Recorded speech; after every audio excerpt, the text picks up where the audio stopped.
Dans cette vidéo, je vais vous montrer comment vous connecter au site d'exercice Eulerwims et comment utiliser ce site. Je suis donc ici sur la page d'accueil du site Eulerwims.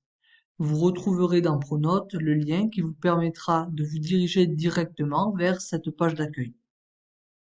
La première étape pour vous connecter est de cliquer sur l'onglet Élèves. Une fois que j'ai cliqué sur cet onglet, il va falloir rechercher votre classe. Pour cela, vous devez entrer mon nom de famille, puis cliquer sur Rechercher. Vous accédez alors à la liste des classes que j'ai créées cette année. Il va falloir entrer dans la classe Lycée Val-de-Garonne, première SP. Pour cela, vous devez cliquer sur Entrée. Vous accédez alors à la page de connexion. Il va donc falloir entrer un identifiant et un mot de passe provisoire. Pour la majorité des élèves de la classe, votre identifiant est votre prénom sans majuscule et sans accentuation. Et votre mot de passe provisoire est également votre prénom sans majuscule et sans accentuation. Vous retrouverez dans le cahier de texte Pronote un tableau en pièces jointes qui listera l'ensemble de vos identifiants et de vos mots de passe provisoires. Imaginons qu'une élève qui s'appelle Elena veuille se connecter à la classe. Elle va donc devoir entrer en identifiant Elena, sans majuscule et sans accent. Et au niveau de son mot de passe provisoire, elle doit entrer la même chose. On clique sur Entrée. Il va falloir dans un premier temps accepter les conditions générales d'utilisation, puis cliquer sur Enregistrer. Vous accédez alors une nouvelle fois à la page de connexion. Il va falloir, comme c'est la première connexion, vous reconnecter avec le même identifiant que précédemment et le même mot de passe provisoire. Donc dans mot de passe, je vais écrire Elena sans accent et sans majuscule.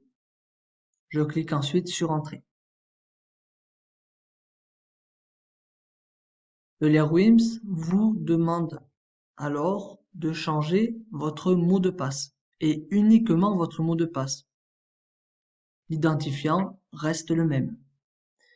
Donc l'actuel mot de passe que l'on avait mis était Elena, comme ceci, et je vais définir un nouveau mot de passe. Par exemple, Elena 2008, que je vais devoir entrer 2 fois.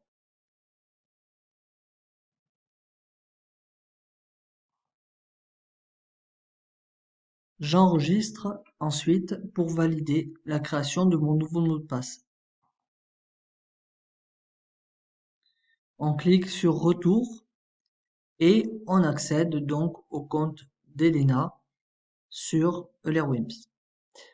Donc comme on peut le voir, il y a pour l'instant une feuille d'exercice qui est créée, qui s'intitule Fonction du second degré, sur laquelle vous allez devoir travailler. Et donc pour cela, on va cliquer sur Fonction du second degré pour accéder à la liste des exercices. Comme vous pouvez le voir, chaque exercice de la feuille, il y en a 10 au total, et sur 30 points. Cela signifie que pour avoir tous les points, il va falloir le répéter 3 fois sans erreur. En effet, lorsque on réalise un exercice correctement sur Eulerwims, on gagne 10 points. Donc chaque exercice est à répéter 3 fois. Pour la majorité des exercices, vous disposez d'un lien qui vous mène vers une vidéo vous montrant comment traiter cet exercice.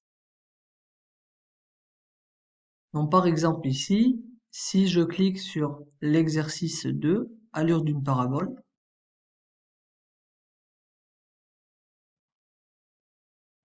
on voit que cet exercice est évalué sur deux critères. La qualité, qui correspond à une note sur 10, ainsi que la réussite, qui correspond à un pourcentage.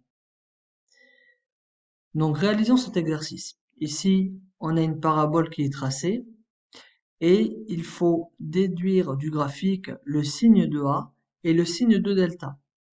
Donc ici, on peut voir que la parabole est orientée vers le haut. Donc A est strictement positif. Et on peut voir graphiquement que la parabole intersecte deux fois l'axe des abscisses. Donc l'équation ax au carré plus bx plus c égale 0 admet deux solutions réelles. Il y a donc deux racines dans ce cas-là. Donc d'après le cours, on sait que delta est strictement positif. Donc pour valider un exercice, il faut toujours cliquer sur envoyer la réponse.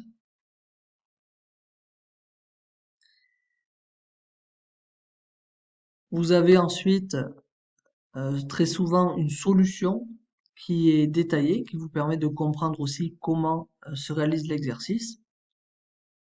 Et ensuite, vous avez deux choix, ou bien vous recommencez l'exercice pour le refaire à nouveau, ou bien vous cliquez sur série précédente ou série suivante pour aller vers l'exercice précédent ou l'exercice suivant.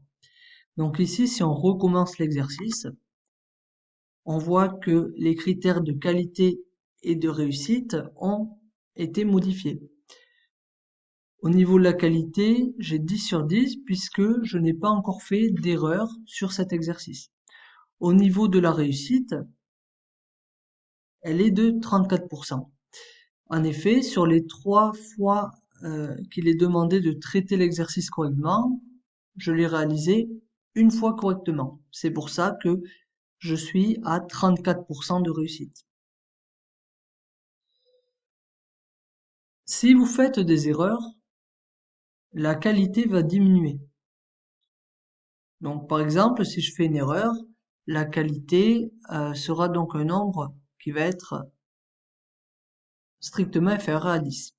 Si je veux remonter mon score et me rapprocher de la note de 10 sur 10, je peux répéter autant que je veux l'exercice pour justement compenser mon erreur et me rapprocher de la note de qualité 10 sur 10.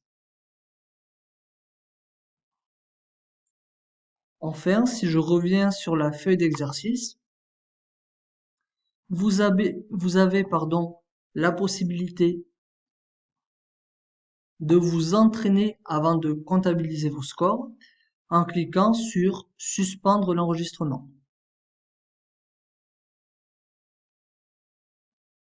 Donc vous pouvez alors vous entraîner sans le risque de faire une erreur. Et ensuite, quand vous êtes bien entraîné, il faut bien penser à activer l'enregistrement pour comptabiliser vos scores. Dernière information, si je retourne dans page d'accueil, je peux voir la note que j'ai obtenue sur la feuille d'exercice fonction du second degré.